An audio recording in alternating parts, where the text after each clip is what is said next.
ಗುಡಿಯನ್ನು ಕಾಪಾಡೋದು ನಮ್ಮದೆಲ್ಲರ ಒಂದು ಇಚ್ಛೆ ಆಗ್ಯದ. ಅದಕ್ಕೆ ಊರಾಗೆ ಅದರ ಬೇರೆ ಇರಲಿಲ್ಲ. ಅವ್ರನ್ನೆಲ್ಲ ಪ್ರಯತ್ನ ಮಾಡಿ ಅವ್ರನ್ನ ಹಿಡಿಯುವಂಥ ಒಂದು ಕೆಲಸ ಆಗಬೇಕದು. ಆಗಲಿಲ್ಲ ಅಂತಂದ್ರೆ ನಮ್ಮ ಗುಡಿನೇ ಉಳಿಯಂಗಿಲ್ಲ. ಆ ಪರಿಸ್ಥಿತಿ ಅಲ್ಲಿ ಹೋಗಿ ನೋಡಿದ್ರೆ ಅದಕ್ಕೆ ಎಲ್ಲರೂ ಸಹಕರಿಸಬೇಕು. ಈ ಬಗ್ಗೆ ನಾವೊಂದು ಸಿಂದಗಿ ಪೊಲೀಸ್ ಸ್ಟೇಷನ್ಗೆ ಫಿರ್ಯಾದಿನ ಕೊಟ್ಟಿದ್ದೇವೆ, ಮೇಲಾಧಿಕಾರಿಗಳಿಗೆ ಕೊಡ್ತೀವಿ. ನಾಳೆ SP ಅವರಿಗೂ ಹೋಗಿ ಕಂಪ್ಲೇಂಟ್ ಕೊಡ್ತೀವಿ. ಈಗ 8 ದಿವಸ 2-3 ಸಲ ಆದ್ರೂ ಪೊಲೀಸರು ಯಾವುದೇ ಕ್ರಮ ತಗೊಂಡಿಲ್ಲ. ಈ ಬಗ್ಗೆ ನಾವು ಸ್ಥಳೀಯ ಶಾಸಕರಿಗೂ ಕೂಡ ಭೇಟಿಯಾಗಿವಿ. ಎಲ್ಲರ ಸಹಕಾರದೊಂದಿಗೆ ಇನ್ನು ಮುಂದಾದ್ರೂ ಕೂಡ ಇದು ಒಂದು ಇಂಥವು ಯಾವುದೇ ಅನಾಹುತಗಟ್ಟಲೆ ನಡೀಬಾರ್ದು ಅಂತೇಳಿ ನಮ್ಮ ಆಸೆ ಆಗಿದೆ. ಎಲ್ಲರೂ ಸಹಕಾರ ಇರಲಿ, ಎಲ್ಲರೂ ನಾವು ಒಕ್ಕಟ್ಟಿನಿಂದ ಮಾಡೋಣ. ಈ ಒಕ್ಕಟ್ಟನ್ನು ಏನಾದ್ರೂ ಇನ್ನು ಮುಂದೆ ಏನೋ ಮತ್ತೆ ಘಟನೆ ನಡೆಯಕತ್ತು ಅಂದ್ರೆ ನಾವು ತಹಸೀಲ್ದಾರ್ ಆಫೀಸಿಗೆ ಹೋಗೋದು, ಅಲ್ಲಿ ತಹಸೀಲ್ದಾರ್ ಆಫೀಸಿಗೆ ಹೋಗಿ ಮನವಿ ಕೊಡೋದು, ಜಿಲ್ಲಾಧಿಕಾರಿಗಳಿಗೆ ಹೋಗಿ ಮನವಿ ಕೊಡೋದು, ಏನೇನು ಕಾನೂನು ಪ್ರಕಾರ ಮಾಡೋಕ್ಕೆ ಸಾಧ್ಯ ಐತಿ ಎಲ್ಲ ಮಾಡೋಣ. ಅದಕ್ಕೆ ಎಲ್ಲರೂ ಸಹಕಾರ ಬೇಕು. ನೀವೆಲ್ಲರೂ ಒಗ್ಗಟ್ಟಿನಿಂದ ಕೂಡಬೇಕು, ಅಂದ್ರೆ ಮಾತ್ರ ಇದು ಸಾಧ್ಯ ಐತಿ. ಇಲ್ಲ ಅಂದರೆ ಒಬ್ಬೊಬ್ಬರಿಗಾದ್ರೆ ಅದು ಸರಿಯಾಗೋದಿಲ್ಲ. ಎಲ್ಲರೂ ಕೂಡಿ ಅದು ಕಾನೂನುಬದ್ಧವಾಗಿ ಏನೈತಿ ಎಲ್ಲರೂ ಎದುರಿಸ್ಬೇಕು ಮತ್ತು ನಾವು ಕಾನೂನು ಕ್ರಮನೂ ತಗೋಬೇಕಂತ ಹೇಳಿ ನಾನು 2 ಮಾತನ್ನು ಮುಗಿಸ್ತೀನಿ.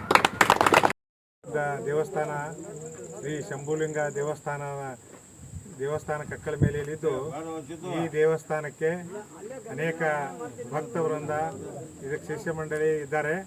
ಈ ದೇವಸ್ಥಾನದಲ್ಲಿ ಕಳೆದ 6 ತಿಂಗಳಿಂದ 2-3 ಸಲ ಅಟೆಂಪ್ಟ್ ಮಾಡಿ ಅದನ್ನು ನಿಧಿ ಸಲುವಾಗಿಯೋ ಅಥವಾ ಬೇರೆ ಏನೋ ಒಂದು ದುರ್ಬುದ್ಧಿಯಿಂದ ಹಾಳು ಮಾಡಬೇಕನ್ನೋ ಉದ್ದೇಶದಿಂದ ಅದನ್ನು ಅಗಿತಾ ಇದ್ದಾರೆ. ಇದನ್ನು ಕನಿಷ್ಠ 15ರಿಂದ 20 ಮಂದಿ ಕ್ರೇನ್ ಹಚ್ಚಿ ಎತ್ತುವಂಥ ಕಲ್ಲುಗಳು ಅದಾವ. ಇವೆಲ್ಲ ಕಲ್ಲುಗಳನ್ನು ನೋಡಿದರೆ 15ರಿಂದ 20 ಜನ ಬೇಕು. ಇಷ್ಟು ಜನ ಇಲ್ದೇ ಆಗೋದಿಲ್ಲ. ಅದಕ್ಕೆ ಇದನ್ನು ನಾವು ಸ್ಥಳೀಯವಾಗಿ ಎಲ್ಲ ನಾವು ಹಿಂದೆ 2 ಸಲ ಕಂಪ್ಲೇಂಟ್ ಕೊಟ್ಟಿದ್ದೇವೆ. ಈಗಾದರೂ ಕೂಡ ನಮ್ಮ ಕಂಪ್ಲೇಂಟಿಗೆ ಮಾನ್ಯತೆ ಸಿಕ್ಕು ಆರೋಪಿಗಳನ್ನು ತೀವ್ರ ಪತ್ತೆ ಮಾಡಬೇಕಂತ ಕೇಳ್ಕೊತೀವಿ. ಇದೇ ರೀತಿ ಅದು ಏನಾದರೂ ಆಗದಿದ್ದರೆ ನಾವು ತಾಲೂಕಾ ಮಟ್ಟದಲ್ಲಿ ಮತ್ತು ಜಿಲ್ಲಾ ಮಟ್ಟದಲ್ಲಿ ಎಲ್ಲರೂ ಕೂಡ ಒಂದು ಹೋರಾಟ ಮಾಡಲಿಕ್ಕೆ ರೆಡಿಯಾಗಿದ್ದೇವೆ. ಇದನ್ನು ಈ ಕೆಲವೊಂದು ವ್ಯಕ್ತಿಗಳು ನಾವು ಸಂಶಯಾಸ್ಪದ ವ್ಯಕ್ತಿಗಳಂತೇಳಿ ಅವರಿಗೆ ಹೆಸರು ಕೊಟ್ಟಿದ್ದೇವೆ. ಅವ್ರನ್ನ ಕೂಡಲೇ ವಿಚಾರಣೆ ಮಾಡಬೇಕು. ಎಲ್ಲ ರೀತಿಯಿಂದ ತನಿಖೆ ಮಾಡೋದಲ್ಲಿ ಅಸಾಧ್ಯ ಯಾವುದೂ ಇಲ್ಲ. ಅದಕ್ಕೆ ಮಾಡ್ತಾರಂತ ನಮ್ಮದು ಆಶಾಭಾವನೆ ಇದೆ. ಇದನ್ನು ಇನ್ನೂ ಒಂದು 8ರಿಂದ 10 ದಿವಸ ನಾವು ಟೈಮ್ ಕೊಡ್ತೀವಿ. ಅದರ ಒಳಗಾಗಿ ಮಾಡಬೇಕಂತ ಕೇಳ್ಕೊತೀವಿ. ಅಷ್ಟು ಮೀರಿ ಆಗದೇ ಇದ್ದಲ್ಲಿ ನಾವು ತಾಲೂಕು ಮಟ್ಟದಲ್ಲಿ ಎಲ್ಲ ಶಂಭುಲಿಂಗ ಭಕ್ತರು ಮತ್ತು ಕಕ್ಕಳ ಮೇಲೆ ಗ್ರಾಮಸ್ಥರು ಕೂಡಿ ಹೋರಾಟ ಮಾಡ್ತೀವಿ ಅಂತೇಳಿ ಹೇಳ ಬಯಸ್ತೀನಿ ನಾನು.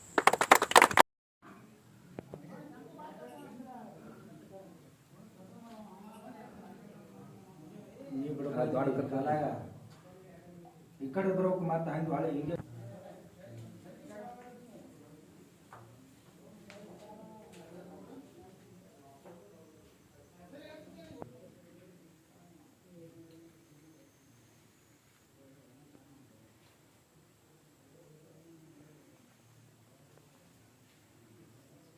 ಜಂಗಲ್ ಏನ್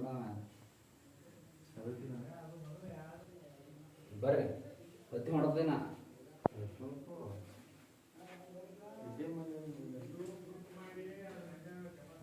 ಗುಡಿಯನ್ನು ಕಾಪಾಡೋದು ನಮ್ಮದೆಲ್ಲರ ಒಂದು ಇಚ್ಛೆ ಆಗ್ಯದ. ಅದಕ್ಕೆ ಊರಾಗೆ ಅದರ ಬೇರೆ ಇರಲಿಲ್ಲ. ಅವ್ರನ್ನೆಲ್ಲ ಪ್ರಯತ್ನ ಮಾಡಿ ಅವ್ರನ್ನ ಹಿಡಿಯುವಂಥ ಒಂದು ಕೆಲಸ ಆಗಬೇಕದು.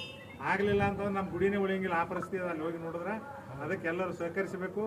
ಈ ಬಗ್ಗೆ ನಾವೊಂದು ಸಿಂದಗಿ ಪೊಲೀಸ್ ಸ್ಟೇಷನ್ಗೆ ಫಿರ್ಯಾದಿನ ಕೊಟ್ಟಿದ್ದೇವೆ, ಮೇಲಾಧಿಕಾರಿಗಳಿಗೆ ಕೊಡ್ತೀವಿ. ನಾಳೆ SP ಅವರಿಗೂ ಹೋಗಿ ಕಂಪ್ಲೇಂಟ್ ಕೊಡ್ತೀವಿ. ಈಗ 8 ದಿವಸ 2-3 ಸಲ ಆದ್ರೂ ಪೊಲೀಸರು ಯಾವುದೇ ಕ್ರಮ ತಗೊಂಡಿಲ್ಲ. ಈ ಬಗ್ಗೆ ನಾವು ಸ್ಥಳೀಯ ಶಾಸಕರಿಗೂ ಕೂಡ ಭೇಟಿಯಾಗಿವಿ.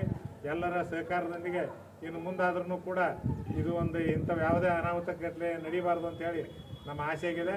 ಎಲ್ಲರೂ ಸಹಕಾರ ಇರಲಿ, ಎಲ್ಲರೂ ನಾವು ಒಕ್ಕಟ್ಟಿನಿಂದ ಮಾಡೋಣ. ಈ ಒಕ್ಕಟ್ಟನ್ನು ಏನಾದ್ರೂ ಇನ್ನು ಮುಂದೆ ಏನೋ ಮತ್ತೆ ಘಟನೆ ನಡೆಯಕತ್ತು ಅಂದ್ರೆ ನಾವು ತಹಸೀಲ್ದಾರ್ ಆಫೀಸಿಗೆ ಹೋಗೋದು, ಅಲ್ಲಿ ತಹಸೀಲ್ದಾರ್ ಆಫೀಸಿಗೆ ಹೋಗಿ ಮನವಿ ಕೊಡೋದು, ಜಿಲ್ಲಾಧಿಕಾರಿಗಳಿಗೆ ಹೋಗಿ ಮನವಿ ಕೊಡೋದು, ಏನೇನು ಕಾನೂನು ಪ್ರಕಾರ ಮಾಡೋಕ್ಕೆ ಸಾಧ್ಯ ಐತಿ ಎಲ್ಲ ಮಾಡೋಣ. ಅದಕ್ಕೆ ಎಲ್ಲರೂ ಸಹಕಾರ ಬೇಕು. ನೀವೆಲ್ಲರೂ ಒಗ್ಗಟ್ಟಿನಿಂದ ಕೂಡಬೇಕು, ಅಂದ್ರೆ ಮಾತ್ರ ಇದು ಸಾಧ್ಯ ಐತಿ. ಇಲ್ಲ ಅಂದರೆ ಒಬ್ಬೊಬ್ಬರಿಗಾದ್ರೆ ಅದು ಸರಿಯಾಗೋದಿಲ್ಲ. ಎಲ್ಲರೂ ಕೂಡಿ ಅದು ಕಾನೂನುಬದ್ಧವಾಗಿ ಏನೈತಿ ಎಲ್ಲರೂ ಎದುರಿಸ್ಬೇಕು ಮತ್ತು ನಾವು ಕಾನೂನು ಕ್ರಮನೂ ತಗೋಬೇಕಂತ ಹೇಳಿ ನಾನು 2 ಮಾತನ್ನು ಮುಗಿಸ್ತೀನಿ. ದೇವಸ್ಥಾನ ಶ್ರೀ ಶಂಭುಲಿಂಗ ದೇವಸ್ಥಾನ ಕಕ್ಕಳ ಮೇಲೆಯಲ್ಲಿದ್ದು, ಈ ದೇವಸ್ಥಾನಕ್ಕೆ ಅನೇಕ ಭಕ್ತವೃಂದ, ಇದಕ್ಕೆ ಶಿಷ್ಯ ಮಂಡಳಿ ಇದ್ದಾರೆ. ಈ ದೇವಸ್ಥಾನದಲ್ಲಿ ಕಳೆದ 6 ತಿಂಗಳಿಂದ 2-3 ಸಲ ಅಟೆಂಪ್ಟ್ ಮಾಡಿ ಅದನ್ನು ನಿಧಿ ಸಲುವಾಗಿಯೋ ಅಥವಾ ಬೇರೆ ಏನೋ ಒಂದು ದುರ್ಬುದ್ಧಿ ಜೀವನದಿಂದ ಹಾಳು ಮಾಡಬೇಕನ್ನೋ ಉದ್ದೇಶದಿಂದ ಅದನ್ನು ಅಗಿತಾ ಇದ್ದಾರೆ. ಇದನ್ನು ಕನಿಷ್ಠ 15ರಿಂದ 20 ಮಂದಿ ಕ್ರೇನ್ ಹಚ್ಚಿ ಎತ್ತುವಂಥ ಕಲ್ಲುಗಳು ಅದಾವ. ಇವೆಲ್ಲ ಕಲ್ಲುಗಳನ್ನು ನೋಡಿದರೆ 15ರಿಂದ 20 ಜನ ಬೇಕು. ಇಷ್ಟು ಜನ ಇಲ್ದೇ ಆಗೋದಿಲ್ಲ. ಅದಕ್ಕೆ ಇದನ್ನು ನಾವು ಸ್ಥಳೀಯವಾಗಿ ಎಲ್ಲ ನಾವು ಹಿಂದೆ 2 ಸಲ ಕಂಪ್ಲೇಂಟ್ ಕೊಟ್ಟಿದ್ದೇವೆ. ಈಗಾದರೂ ಕೂಡ ನಮ್ಮ ಕಂಪ್ಲೇಂಟಿಗೆ ಮಾನ್ಯತೆ ಸಿಕ್ಕು ಈ ಆರೋಪಿಗಳನ್ನು ತೀವ್ರ ಪತ್ತೆ ಮಾಡಬೇಕಂತ ಕೇಳ್ಕೊತೀವಿ. ಇದೇ ರೀತಿ ಅದು ಏನಾದರೂ ಆಗದಿದ್ದರೆ ನಾವು ತಾಲೂಕಾ ಮಟ್ಟದಲ್ಲಿ ಮತ್ತು ಜಿಲ್ಲಾ ಮಟ್ಟದಲ್ಲಿ ಎಲ್ಲರೂ ಕೂಡ ಒಂದು ಹೋರಾಟ ಮಾಡಲಿಕ್ಕೆ ರೆಡಿಯಾಗಿದ್ದೇವೆ. ಇದನ್ನು ಈ ಕೆಲವೊಂದು ವ್ಯಕ್ತಿಗಳು ನಾವು ಸಂಶಯಾಸ್ಪದ ವ್ಯಕ್ತಿಗಳಂತೇಳಿ ಅವರಿಗೆ ಹೆಸರು ಕೊಟ್ಟಿದ್ದೇವೆ. ಅವ್ರನ್ನ ಕೂಡಲೇ ವಿಚಾರಣೆ ಮಾಡಬೇಕು. ಎಲ್ಲ ರೀತಿಯಿಂದ ತನಿಖೆ ಮಾಡೋದಲ್ಲಿ ಅಸಾಧ್ಯ ಯಾವುದೂ ಇಲ್ಲ. ಅದಕ್ಕೆ ಮಾಡ್ತಾರಂತ ನಮ್ಮದು ಆಶಾಭಾವನೆ ಇದೆ. ಇದನ್ನು ಇನ್ನೂ ಒಂದು 8ರಿಂದ 10 ದಿವಸ ನಾವು ಟೈಮ್ ಕೊಡ್ತೀವಿ. ಅದರ ಒಳಗಾಗಿ ಮಾಡಬೇಕಂತ ಕೇಳ್ಕೊತೀವಿ. ಅಷ್ಟು ಮೀರಿ ಆಗದೇ ಇದ್ದಲ್ಲಿ ನಾವು ತಾಲೂಕು ಮಟ್ಟದಲ್ಲಿ ಎಲ್ಲ ಶಂಭುಲಿಂಗ ಭಕ್ತರು ಮತ್ತು ಕಕ್ಕಳ ಮೇಲೆ ಗ್ರಾಮಸ್ಥರು ಕೂಡಿ ಹೋರಾಟ ಮಾಡ್ತೀವಿ ಅಂತೇಳಿ ಹೇಳ ಬಯಸ್ತೀನಿ ನಾನು.